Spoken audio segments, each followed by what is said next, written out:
Hey, what's up, guys? I'm Aaron Coney, a.k.a. Mr. Hustle Matters.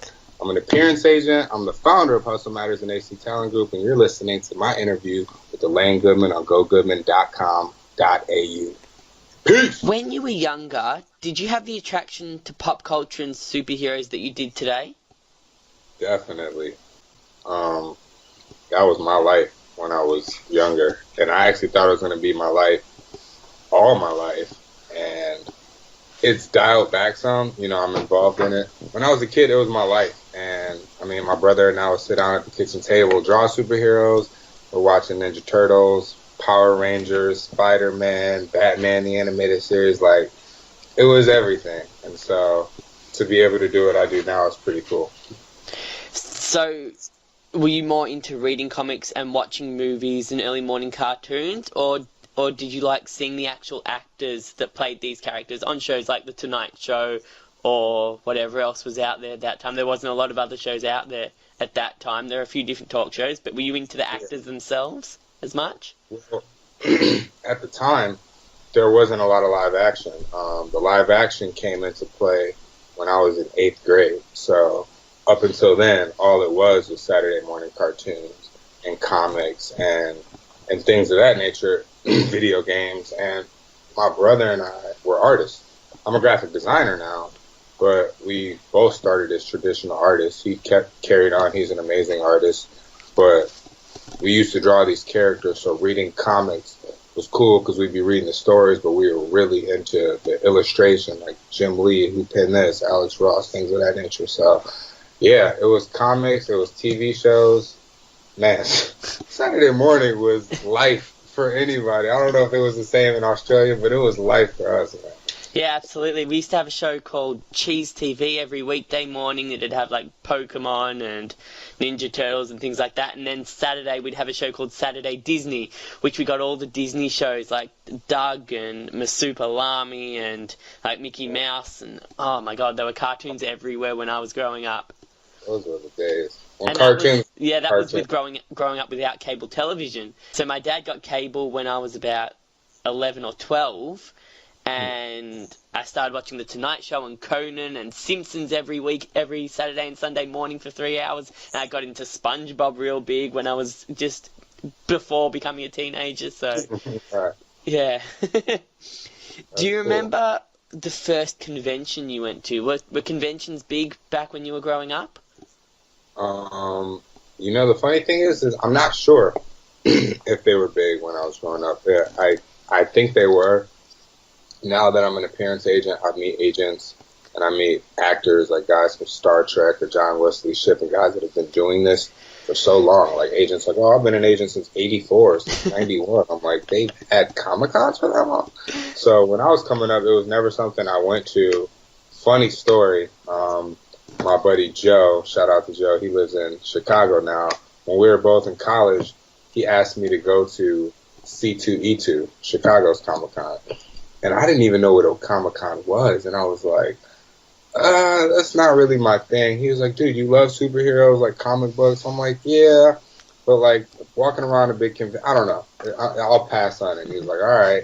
And now he gives me all, can I curse on here? Yeah, you can say whatever you want.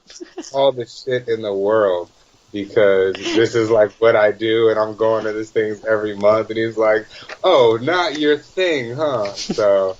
no, but my first Comic-Con was Power Morphicon, 2010. Wow. And that came about when I started working with Blake Foster when I was in college, before I'd ever met him, before I had ever been to a Comic-Con. And I did some prints for him, and he was like, man, we could help each other, and you should come out to this con and see how your artwork is in live action. And so he brought me out, and then my brother came, and it was really cool to see everyone walking around with my print. And I was so underprepared. I had no idea what a Comic-Con was. If I would have just went like normal, I would have been so underprepared. Thank God I was on like Blake's side of the table because I wouldn't have known what was going on. And I was popping in the panels, I was meeting people. It was a thing, and that was actually 10 years ago. 8 years ago. 8 years ago, probably 2010. Yeah, I met him. We connected right after the original Power Morphicon, which was in 2007. So I think Blake and I in 2008. So yeah. Yeah, right. man, great. Right, and you grew up in Detroit, so at what stage did you move over to LA? Because I can't imagine there would have been that much of a big pop culture community in Detroit. It would have been in LA or New York. I was in Detroit until I was 25. So 5 years ago, I moved to LA. Right, so you moved over to LA quite late. Yeah, but I was in college and was forced to finish college late, and I finished when I was like 24, or maybe even 25, 24, I think. And then I worked up at the university for like 6 months after I graduated, and then I was like, I'm going to LA. I'm out. They say meeting your heroes can be a bad idea. Who was the first person you met as a convention? Well, you were behind the desk from the very first convention you ever went to. So who was the first person outside your immediate circle that you may have watched growing up? And then have you met them again recently, now that you're a bit more experienced, a bit more well-known in that kind of area? So I will say maybe outside of Power Rangers. Man, who was the first? Or even your one? first Power Ranger outside Blake. I mean, to be honest, it was a big thing. The minute I walked in, like Blake and I met in the hotel, and we're like, we'll walk over there together. So when he walked in, I walked in, and right off the bat, it was like Catherine Sutherland, Karen Ashley, Jason Narvy, Paul Schrier. 5 minutes later, Jason David Frank, and I was like, oh, all at once, right? He's reunioning with them, reminiscing, and then we're just right in the mix. So it was like, oh my God, this is crazy. So them, but outside of that, I don't know. One that comes to my mind is John Wesley Shipp. He was the original Flash and Jay Garrick on the new show. And I met him in San Antonio. And I think I had just started repping Michelle Harrison. I don't think we had done any shows yet together, but I met him, and he gave me a picture. We took one. It was free, and it was cool. And I was like, man. And I went back and told Michelle. She's like, yeah, he's so nice. And now we do shows together, and we text each other, and he's an awesome guy. So that's cool. Since you've only been an appearance agent in the last probably 1 or 2 years. Before that, like you said, you were a graphic designer. You were still on the convention circuit, but you were doing a lot of the graphic designs, and that's how I met you, by buying some of your prints as well. Since you've been an appearance agent, what has surprised you most about being behind the scenes at big pop culture conventions, or did you always, even as a graphic artist, get to be in that inner circle? Do you get to be a bit deeper in as an appearance agent? No, I mean, it's all rolled into one. I mean, technically, I've been an appearance agent since 2013. Since I moved to Los Angeles, that's when Blake and I, because I had the time, we really sat down and put together a way to pitch him at shows and to build his personal brand and grow his online following. So that was a very conscious decision. And I remember our first pitch, the first successful one was Space City Con, 2013. So that was the first show I booked him for that I got to travel along with, and then it snowballed from there. So, I mean, I've been doing it for a while, and I guess, I've always been on that side of in that circle just because of Blake. I guess initially I would not have been, but he treats me such as a brother that everywhere he got to go, I got to go, and that's kind of how I was able to make that transition. Is I was in the green room, I was backstage hearing different conversations amongst agents and reps, and I was just able to soak up and absorb a lot of that knowledge and see how agents moved and see how they closed out their shows and see how they facilitated their guests. And I'm very organized. I had a business degree, and I'm very good at marketing people. So that's kind of what separates my pitch from other people, is I'm able to market my guys really well because that's what I went to school for. So it was an easy transition, but there's no real difference from being a graphic designer to now. It's just now I deal with people that aren't always my friends. Back then, the Rangers were always friends, kind of first and foremost. Now, like, I can get someone who I don't know from a show I've never watched hit me up, and I still have to represent them without having that grassroots knowledge of what they already do. So do you, I mean, it sounds like a bad thing to say, but is the world, the convention world, as money focused as you thought it was, or is it still like about meeting the fans and making memories and stuff? Or is there a balance? Is it possible to have an even balance of the money side and the fan interaction side? it all depends on the people you're working with. Some people make it about, and that goes on both sides. Like some promoters, to them, it's really all about bringing that fandom and that experience to their city. And then some promoters, it's all about the money. Same with the celebrities. Some people, they're just in it to make some money and go home. And then some people, they really do want to meet their fans, and they really embrace the fact that they can meet their fans. And that's really, I feel like that's really where you can get followers and numbers online, but you really get your fans when you make that personal connection, when you can get out and meet them. So the money isn't really a big issue. It's kind of just more so they're taking time out of their schedule where they may have contracted work or anything could come up. So just taking that time to fly and travel and sit there, it's like that's just really what they're being compensated for. But a lot of people love it. When it comes to signing new clients, is there a lot of competition? You've got a graphic design background, as you mentioned. You also got a business background as well. Does that come in handy when you're trying to sign a new client? The degrees, no, they don't come in handy.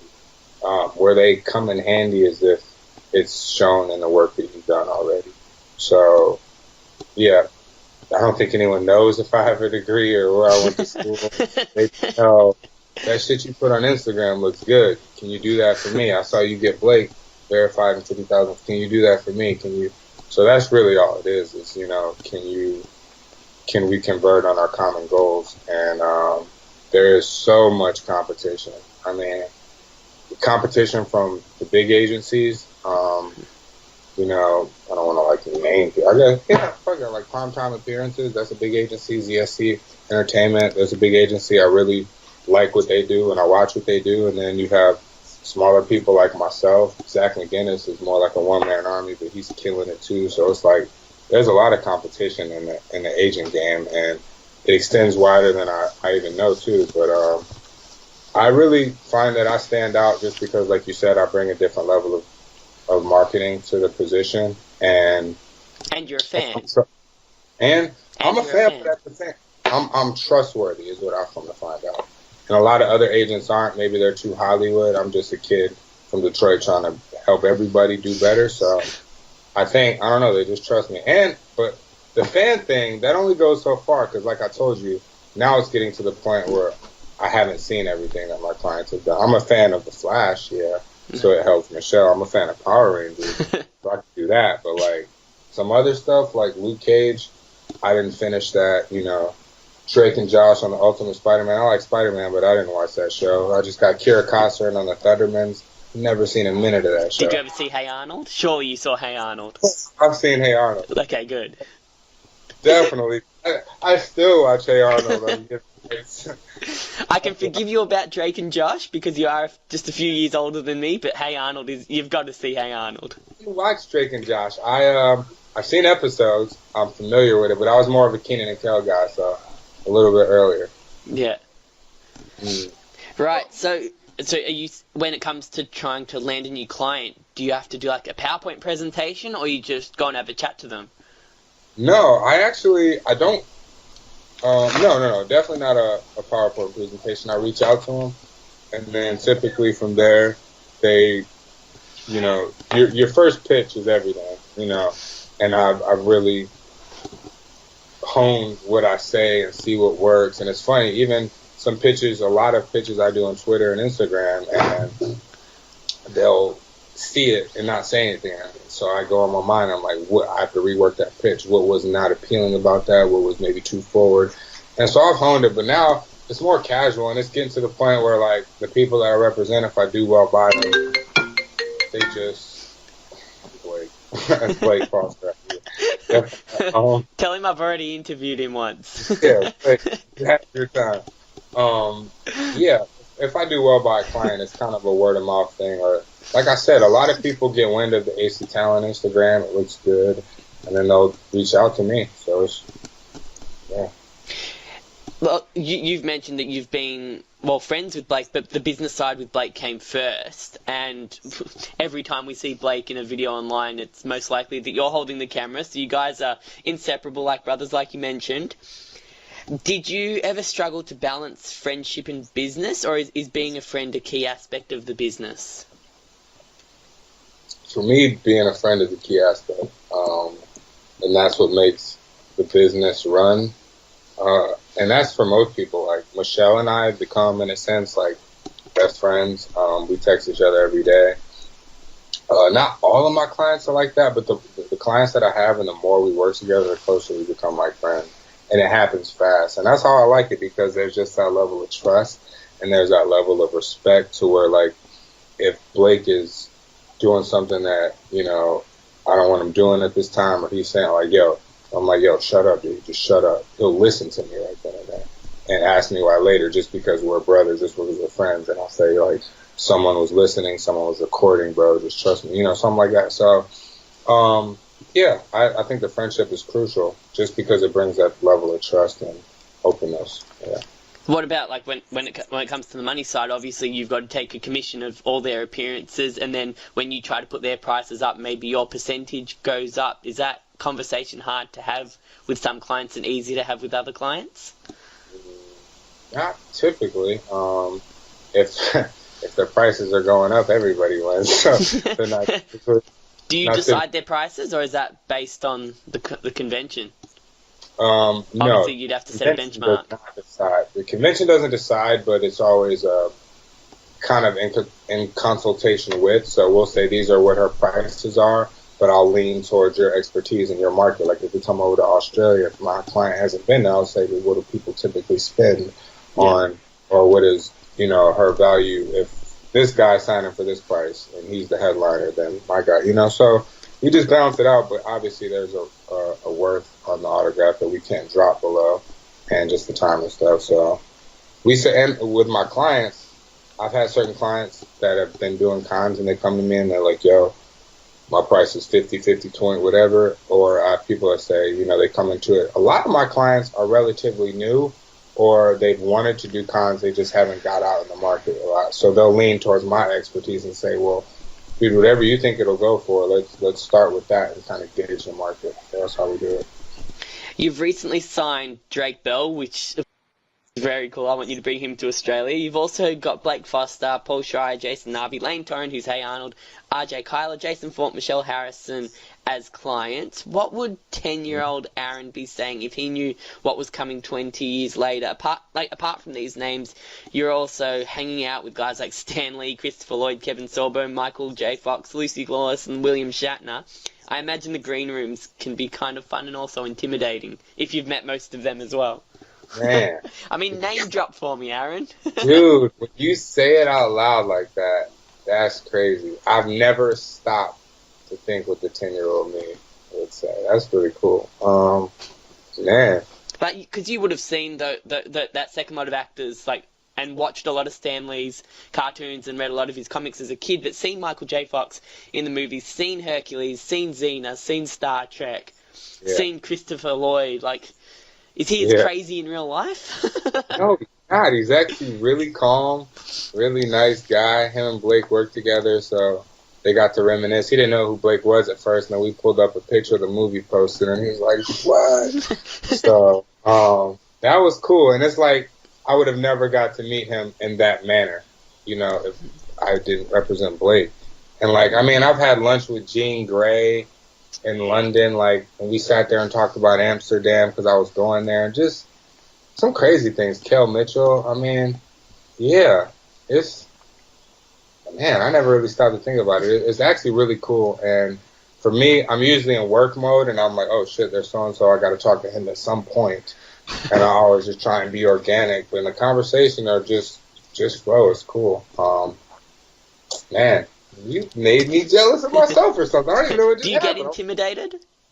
I mostly no. Pretty much no.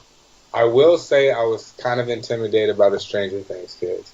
Just because the second season, it just dropped its biggest thing ever. You know, Sadie Sink is there, and she's this new character. And literally before the show, I can't remember how many followers she had. Like, maybe, like, I don't know. I can't remember. But then, like, she blew up to 1 million.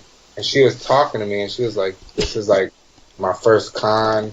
She was like, you know, I'm doing these late shows. She was like, everything's just happened really fast. She was like, it's still crazy to me. I'm like, yeah, your life's got to be a roller coaster. And with her and Gaten and those little kids were so poised and had such long lines and so many fans, I was just like, Stranger Things is the biggest thing out right now. So I was just like, and I mean, I don't get too intimidated though. I just more so get excited. I'm like, yo, I want to talk to that person, let him know that I'm cool as fuck. You know, it's like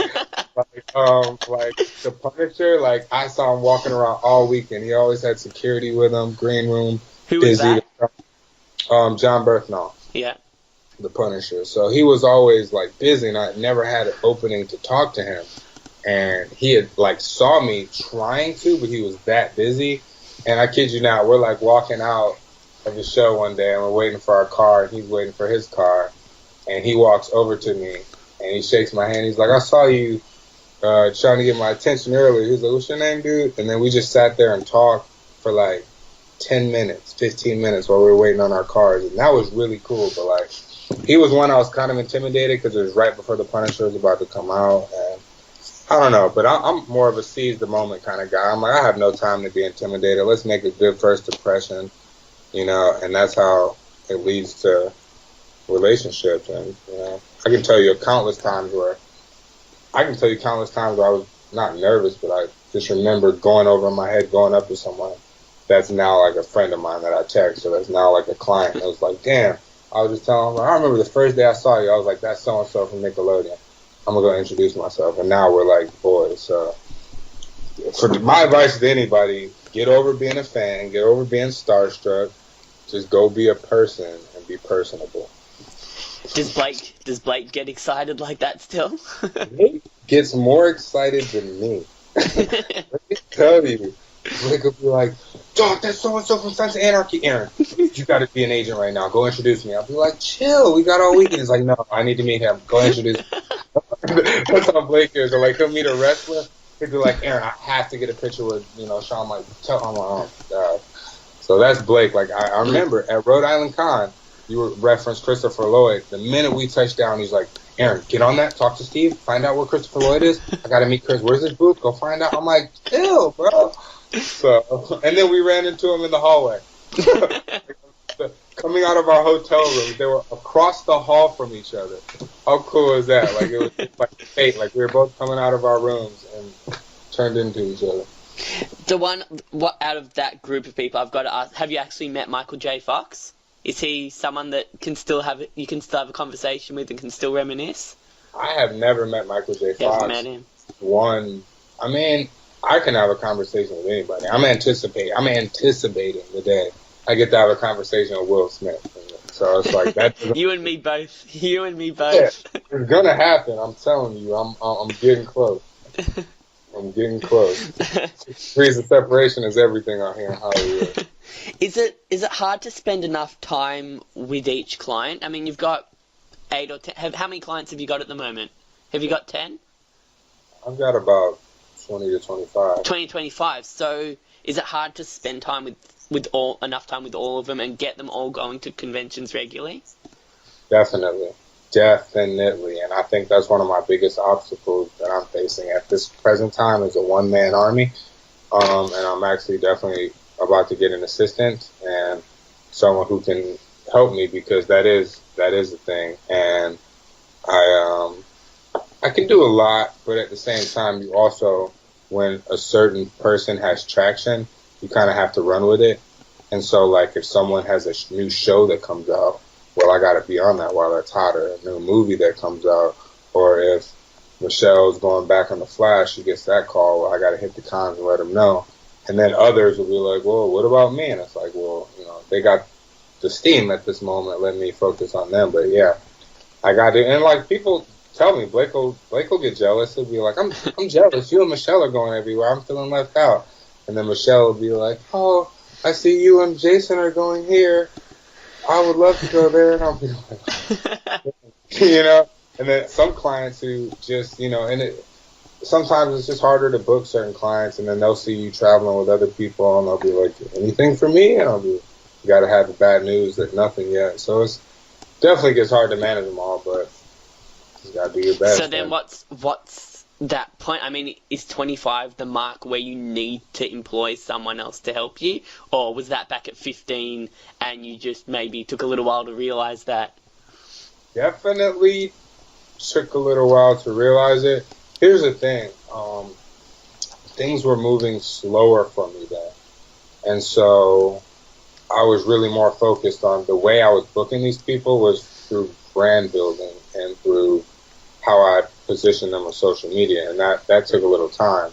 Now it's getting to the point where it's like I book RJ Cyler to show, I book Drake Bell to show, I signed Kier Costin, and then the emails are going and people are like, can you do this? And then all of a sudden I'm overwhelmed and I'm like, I can't cater these people and still pitch and package these people. And that's really when it comes. So I don't think it's ever, maybe it's not a certain client number. It's just a matter of how busy you are, how, what the phone rings looks like.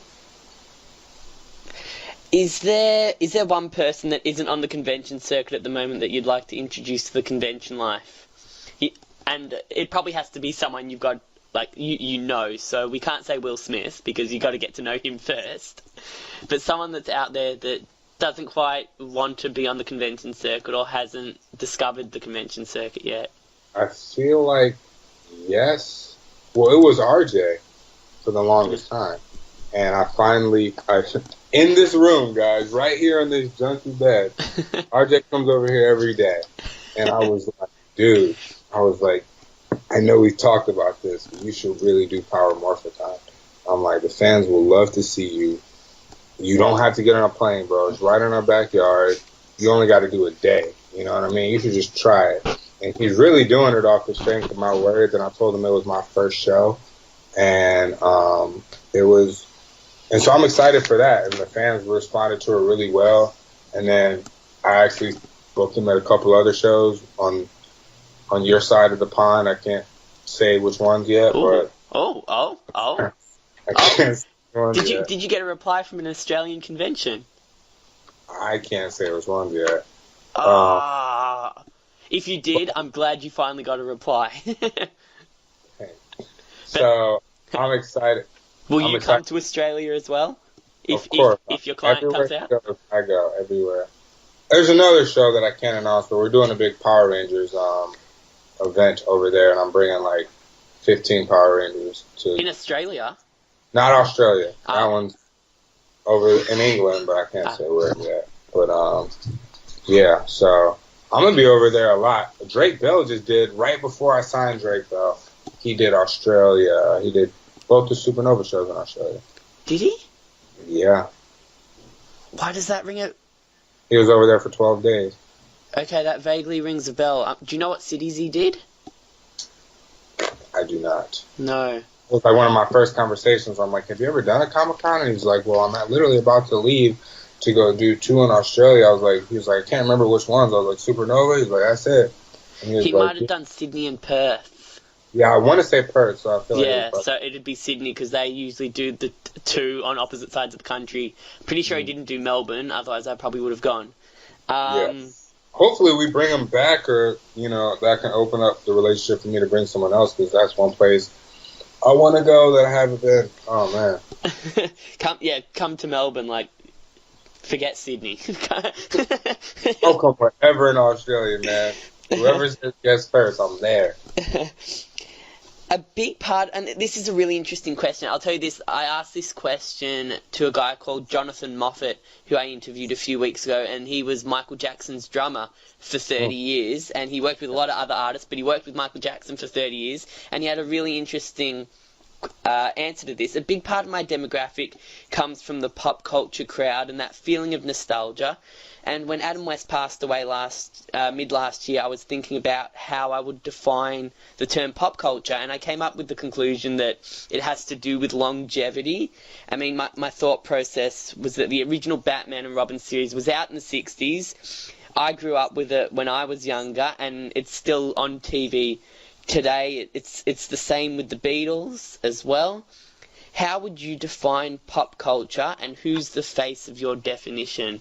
And he obviously said Michael Jackson, in his mind, is the definition of pop culture, because you mentioned Michael Jackson's name in the depths of South America, or the furthest part away in Africa, and people know the name Michael Jackson. But from your perspective, how would you define pop culture? I mean, I would say the same. I'm gonna give you a different answer too, but I would say Michael Jackson as well. I was big on Michael Jackson. I was kicking "I'm bad" around the house. That was my guy. So him, because like you said, he breaks language barriers, teaches that just humanity, unity, world love. But I mean, I would say Will Smith is another one. I would say Will Smith and The Rock, and probably The Rock. Kevin. Yeah. Yeah? Has The Rock been around for long enough to justify that definition? I'm not sure, but I was thinking yes, because he was the wrestler when I was a kid, and that goes worldwide as well. And he made that transition. I was looking at movies from 2008 that he did, that he was great. I was like, oh, I remember this movie. This was one of his early roles. This is a good-ass movie. And that was 10 years ago, so it was like, he's been making movies for 10 to 12 years, and he was a wrestler for 10 years prior to that. So he's been around for most of my life in the spotlight. And, I mean, he's got 100 million followers on Instagram. He's very worldwide, breaks global box office records all the time. And there's not too many people besides Tyrese that just like, I don't like that guy. You know what I mean? Like, everybody loves The Rock. And so I feel like he's definitely one of them. I feel like Will Smith is definitely one of them. You can't go anywhere and sing the lyrics of Fresh Prince if someone doesn't know what it is, or know Men in Black or something like that. And I think Kevin Hart has the ability. He's not there yet because he hasn't been like long enough in that spotlight, but I think he's headed there. Would you go like earlier, before you were born, guys like Adam West or Burt Ward? Is there anyone that sticks out to you from before you were born that you also grew up with? From before, well, for me, it was really whoever influenced my parents. And who was that?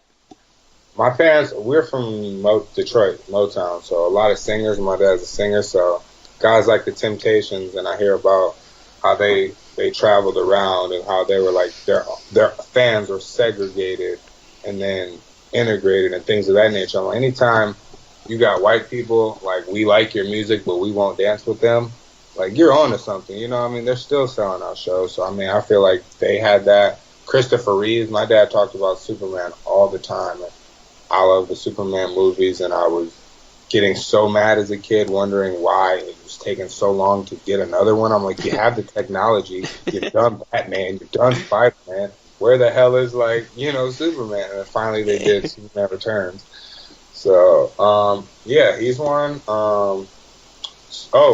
Star Wars, you know, Luke Skywalker, yeah. Mark Hamill. Have you met Mark Hamill?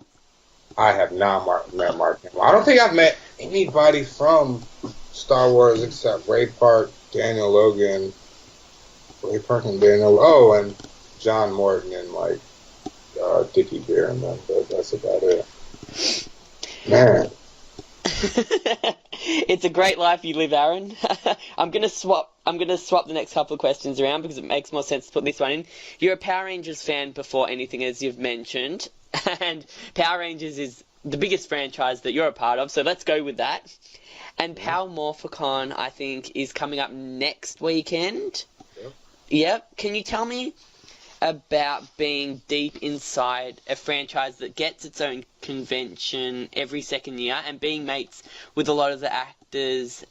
Are they all proud to keep the series alive in that way? Like, there's very few shows that get their own conventions. I think there's a Walking Dead one as well. There's probably like a Charmed one, but Power Rangers is up there. It was huge in its time. What's the feeling like at Power Morphicon when everyone's there for the same reason? Man, this is going to be a long-winded answer for me because... That's right, there's only like 3 questions left after this. It's special to me because, like I said, this is the first convention I ever did. So, like, all those guys were like family, and watching them behind the table, watching how they do their dealings, them answering their questions for me. And it all started at Power Morphicon. My first ever experience of a convention was Power Morphicon. So you got to imagine, if that went bad, I wouldn't be an appearance agent right now. You know what I mean? Or if they were assholes to me, I wouldn't have thought that I could do this or even felt comfortable trying to provide them services like that. So, man, every time it's Power Morphicon, it's literally, I feel weird saying it, and I don't want to sound like that, but it's almost like a reunion. They say that all the time because they were on the show, but it's like a reunion I'm a part of, and I wasn't even on the show. And, like, I was talking to Kat the other day, and I'm like, you know, I've known these people for 8 years now. It's a long time. So they really definitely, that's not a money grab. That's not a, they do that to connect with the fans because they recognize, like, we get to travel the world and meet you guys, and we still can get hundreds of thousands of followers and that love 20 years later. Like, we appreciate that. And then the mecca of it all is at Power Morphicon. That's really where you feel the love. That's where the same fans come. You know, it's more like I said, even for the fans, it's a reunion. They get to hang out with friends that live in different places that they don't get to see. People, I was astounded, dude. I remember I met some people from Australia and from London my first year at Power Morphicon. I'm like, Daniel, get over here. These fools came from Australia. That's crazy. We just came from Michigan. Like, so like, those same guys still come there, Ali and Matt Wilson and stuff like that. So it's really awesome. And for me, like, I feel personally privileged because, like I said, that was my first experience. So it's like I walked in the doors of Power Morphicon, my first ever con, 8 years ago. And now when I walk in, I'm walking with the Lionsgate current Blue Ranger. Like, that's a hell of a jump. You know what I mean? It's like, and they just announced a sequel. You know, RJ found that out when he was on my bed right here. And it's like, I got in. It's kind of cool. Like, I started in this industry working with the last movie Blue Ranger we had, and now I'm working with the current one. And it's like, I didn't even get that relationship through a Power Ranger. No one else knew RJ. That was something I facilitated myself, and the rest of the Rangers have been able to meet him because of me. So it's like, it's kind of really a full circle kind of thing. And, man, I love Power Morphicon, and I was not going to be able to go this year until RJ decided he wanted to do a day appearance, and I said, let's do it. So we only got one day for me, man, but I'm ready to kill it. It's going to be fun. Were you there when David Yost met RJ for the first time? I was not. I didn't know RJ at the time. Or maybe I did. I can't remember. So did you meet him after the movie, or you knew him before you did the movie? I met him after he filmed it, before it came out. Right. Oh, yeah. I think, well, he was living in Vancouver. I pretty much met him right when he got back from Vancouver from filming the movie. And, yeah, it was actually crazy how I met him. A friend of his, this girl that I know, knows him, and she's like, oh, I know. She's like, oh, you guys are in the Power Rangers? That's cute. I know one of the Rangers. And I'm like, you know me? I'm like, who do you know? I know everybody, right? And I'm like, I'm thinking she knows Najee, the Blue Samurai Ranger, because everyone in Hollywood knows Najee. He goes out a lot. I'm like, she knows Najee. And then she was like, RJ. I was like, RJ? Hey, the new movie Ranger, you say? I was like, you should bring him by sometime. She's like, well, when he gets back, yeah. And we had a party once, and she brought him over, and that's how we met. Yeah. Oh my god, that's like a classic LA story, isn't it? Yeah. Crazy, man. Crazy. It's so funny. I was talking to Walter Jones, and he was like, because I live in a place called Sketch House. You can follow us online at Sketch House LA. And we shoot content, we throw some crazy parties, and all you hear about in the Ranger world is the epic house and parties that Walter Jones and Austin St. John used to have. And they were like, and so Walter was like, he comes to parties here, he's like, man, I don't know. He was like, I was like, whose house was more lit? Yours back in the day or mine now? And he was like, I don't know, bro. He was like, I have some crazy parties, some crazy people through here. He was like, but ours was in the 90s. We didn't have social media and all of that, so it's funny, but I think it's really cool. Classic stuff still happens 20 years later. Karen once told me that everywhere Walter goes, he knows somebody. Like, everyone recognizes Walter. Everywhere he goes around the world, someone knows him. Facts. We can be in the smallest town or the biggest city, and they know him. I remember we were hungry, and we went to this one restaurant where, like, we couldn't find anything open. And we went to this restaurant that we thought was open. We get there and the doors are locked. We're like, damn. And then some big dude comes out. He's like, sorry, dude, doors are closed, or it's closed. And he was like, are you the Black Ranger? He's like, yeah, man. He's like, oh man, come on in. They open the doors for him.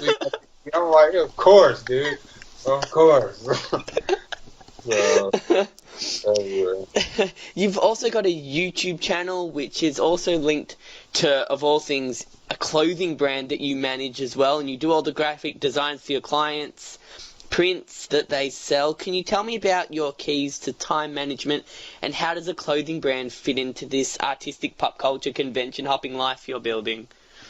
Man, it's a good question. I don't know if I ever thought about if they integrate. I know how they do now.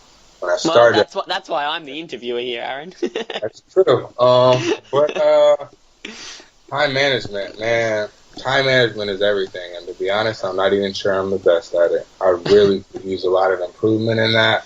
I am just a workhorse, straight up, and I have time to have fun, and this year has really been about personal happiness and making sure that, like, I'm good and that I'm enjoying my life, and I do that, but I work, bro. Like, I get up, I'm on this computer, I'm signing contracts, I'm voice texting people, I'm calling people, I'm hopping from different design screens. It's crazy. And then somebody will order something on Hustle Matters, I got to write them a handwritten note and go ship it. It's crazy, and that's why I definitely could use some help, because that'll help with the time management. But if you have time management skills, that's, you're ahead of the game. So for me, it really just comes down to I put in a lot of hours just working. I probably could even work smarter and not as harder, and I think that's what I'm going to do by getting an assistant. The second part of your question, how does Hustle Matters relay in, is just what I said. I work very hard. And you asked what's my conversation with my pitches and new prospective clients like. I always tell them straight up, I am not the biggest agent in this game. I don't have the connects to the biggest shows, but I will tell you one thing, I am great at relationship building, and I will work harder for you than any other agent in this game, period, point blank. Go look at my resume. And they go see it, and they're like, damn, Hustle Matters, I like that. And so, and at the blog, you see me hustling. You see what my day-ins at conventions are like from the minute we go to the airport to when it's done.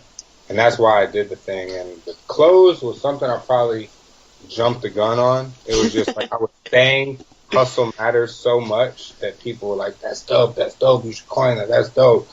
And then I did it, and I made a couple one-offs for myself to see, it would be cool to rock my own clothes instead of somebody else's.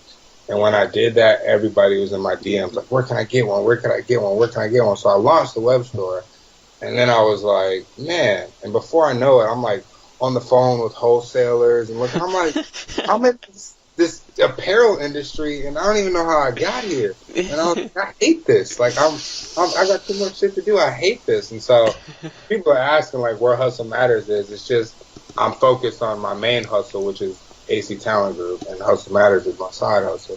And so I'm like, I really want to find someone that really is into that to let them run that. I'll be the creative juices behind it, but I don't like all that stuff. But the whole play is literally just to be a hard worker. And when people, like, no one's going to be able to say, like, oh, he makes his money telling people to hustle. Like, no. He makes his money as an appearance agent, as a graphic designer, and this is just his side hustle. And you know what I mean? And one day I want to public speak, I want to be able to talk about the work side of it. Because like I said, a lot of people want to live the life and want to be in LA and want to be the number one player, but they don't want to put in the work. And like, I want to be the best agent in this game. I tell everybody that asks me, I was like, yo, my goal, it could be aggressive. I want to rep an Avenger in 5 years. Like, I was repping Tom Holland or Chris Hemsworth or whoever the fuck is on the team at that time. I don't even care. Like, someone in this Marvel universe that's, like, on the beach, that's who I want to be repping. That's an aggressive goal, and I'm cool with that. My long-term goal was my 10-year goal was to do a brand deal with Gary Vee or The Rock for Hustle Matters. That's an insane deal. I'm not getting to The Rock. But then, boy, if I don't shoot Will Smith, of course. But I'm like, you know what? I make those kind of goals, and I just go after them. So that's where it all is like I want to be a top agent in this game, and then when people say how did he did it, they can go see all my Hustle Matters episodes, and they can see the climb, and they can see the features on the videos and the clientele, and the people get better, and they'll see me just progress. They'll be like, I remember when this kid was just, I remember when it was just a hashtag, and now it's like a brand. You know, I want it to be more content focused and apparel based. So that's why I'm really trying to make the shift. I'm producing a web series for YouTube for Hustle Matters, and we just shot a music video. We have a theme song for it. We just shot a music video for it. Who did the theme song? My boy is Easy Gray. It's called Chase These Dreams. And the lyrics and everything, it embodies just what hustle is about, and the hunger to go after it and chase those dreams and put the rest to God. And it's like, I always say, pray and prepare, man. A lot of it's luck, or it's God, or it's whatever you want to call it, but the other half of that is the hard work. You got to prepare. So that's what Hustle Matters is all about. You know? So then on the other side of time management, what are your keys to networking? You said that's where your strength is. What's networking to you? How often do you have to talk to people or bug them or contact them? And how do you build that rapport without becoming annoying or becoming an ass? It's hard to know. But like I said, it's all in your approach. So, and it's all like you asked me, business versus friendship. I'm friends with everybody I work with, and I make sure they know that. And so, I mean, I hit people up. I talk to people every day. Certain clients, it's just keeping up with them, just like a friend would. It's like sometimes we're texting, sometimes we're sending voice notes, or sometimes they get to see you in person. But it's like, either way, I check on them, even when I don't need anything from them. I don't have a contract for you to sign. You good? How you doing? You all right? I just saw the new trailer. That shit looks sick, bro. How was, just simple stuff. And so it's just that keeping communication and letting them know that you give a damn about them regardless of what they can do for you. And that's not even like a tactic. That's just how I am. And I think really that's the Michigan, that's the Detroit in me. I think that's what separates me from a lot of agents, is because I am that type of person. And you asked me another question. I can't remember. No. Well, yeah, networking. That was that question. Yeah, and another thing, there's a lot of fanagers, and people want to throw me into that category sometimes, and I'm like, I'm not one. I was a fan, but like I learned the business, and I got to come in as a fan in a whole different position than a lot of the fans do. I was never a handler. I was never a volunteer. I was straight working with them from the rip and introduced to the Power Ranger family as family. So I had a leg up, first of all. Second, like, I'm so scatterbrained. But yeah, there's a lot of fanagers out there, and I think you really need to learn the business, because a lot of networking is not being a fan. You have to remove yourself from being a fan in that moment to work with that person. And a lot of people want to work with the person to position themselves so they can get something signed, or so they can get a photo, or they can ask these questions they want to ask. Like, they show their fan card really quickly once they get. You know how many times, like, I've kicked it with someone and they have no idea I'm a fan for 30 minutes, for an hour, or until the end when we're leaving the convention. I'll be like, man, by the way, I'm a big fan of DBZ, bro. Can I get a picture? They'll be like, dude, of course. You know, by that time, it's, of course. But if I would have asked them in the first hour, they'd have been like, oh, he's a fan. So it's like little cues like that are kind of my secrets to networking. And just, be personable and don't be a fan if you want to work with them. What are the many, many, many, many, many places people can find you? And what's your relationship with social media? Because when you would have started out and moved to LA, it wouldn't have been as big as it is now. But now everything's social media, and YouTube's pushing into that social media category as well. I mean, I've been on social media since it really took off. In fact, people used to give me shit in college because they were calling me like a narcissist, because I was essentially vlogging, but when you're following yourself with a camera in college, you look like you're self-absorbed. So I got shit for that. I got social media queen at the Mock Awards in my fraternity, shit like that. Like, you know what I mean? So I've been on it because I always understood, like, yo, no one else recognizes that we can connect with the rest of the fucking world. Like, I have people that buy my clothes and prints and stuff in other countries. Tell me where that's ever going to happen without social media. People didn't understand that until late. So, I don't know. I've always loved it. So, I'm very in tune with social media. I'm always on there. But you can find me on Instagram at Aaron M.